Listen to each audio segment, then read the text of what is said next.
Hindi ang pumapasok sa bibig ng tao ang nagpaparumi sa kanya, kundi ang mga lumalabas sa kanya. Kayong mga nakikinig, dapat nyo itong pag-isipan. Sapagkat anuman ang kainin niya ay hindi naman sa puso pumupunta, kundi sa kaniyang tiyan, at idudumi rin niya iyon. Sa sinabing ito ni Jesus, ipinahayag niya na lahat ng pagkain ay maaaring kainin.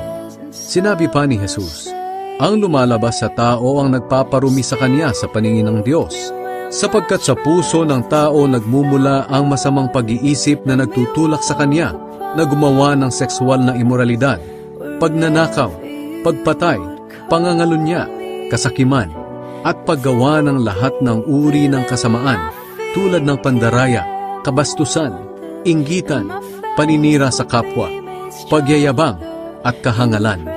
Ang lahat ng kasamaang ito ay nanggagaling sa